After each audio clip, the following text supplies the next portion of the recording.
नेहरू जी का नाम आता है। How Nehru was compromised and how the compromises of Nehru compromised our country, आज इस विषय में कहूंगा मैं। चचा नेहरू बोला जाता था उनको, चचा Nehru. He was compromised Nehru. चचा कॉम्प्रोमाइज्ड, वो चचा नेहरू नहीं थे, वो चचा कॉम्प्रोमाइज्ड थे। मुझे लगता है आज से उनको चचा कॉम्प्रोमाइज्ड के नाम से ही बोलना चाहिए। जब चचा ही कॉम्प्रोमाइज्ड होगा तो क्या देश का हाल होगा, आप सोचिए जरा। अब ये चचा कॉम्प्रोमाइज की पूरी कच्ची चिट्ठी है, बहुत बड़ी चिट्ठी है, कच्ची चिट्ठी। मैं प्रयास करता हूं कि एक एक करके इस विषय को रखूंगा और आप सब भी देखेंगे।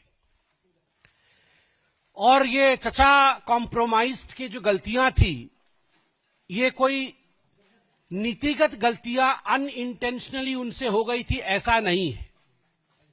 ये गलतियां सोच समझ करके, जानबूझ करके किया गया था ताकि देश कॉम्प्रोमाइज्ड हो। मैं पहला आरोप जो मीडिया के समक्ष और मीडिया के माध्यम से देश के समक्ष रखना चाहता हूं चचा कॉम्प्रोमाइज्ड के बारे में, वह है कि चचा कॉम्प्रोमाइज्ड के सचिवालय में, नेहरू के सचिवालय में सीआईए का इतना पैठ था कि उनके जो विशेष सहायक या विशेष सचिव थे, जिनका नाम M.O. मथाई था, M.O. मथाई को अमेरिकी एजेंट के नाम से बुलाया जाता था।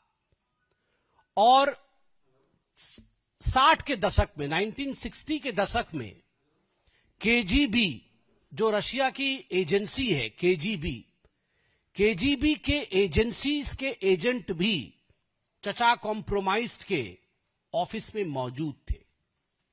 तो चाहे वो M.O. मथाई हो, चाहे केजीबी के एजेंट्स हो, सीआईए और केजीबी का दबदबा चचा नेहरू के ऑफिस पे था। और in the 60s and 70s it used to be said, in fact it used to be said about Nehru's regime that any document that the foreign dispensation needed was readily available for US and for Russia.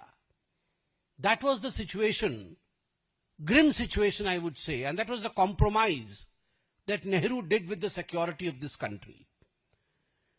सवाल है कि राष्ट्रीय सुरक्षा इतनी खोखली क्यों बनाई गई कि गुप्त दस्तावेज देश के विदेशी हाथों में सौंप दिया जाता था।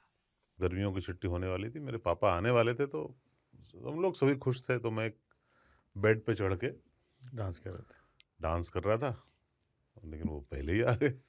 फ्रीज। तो मैं उस समय तो कंटिन्यू नहीं कर सकता था ना, तो फ्रीज फ्रेम टाइप का हो कसम गया। पैदा कर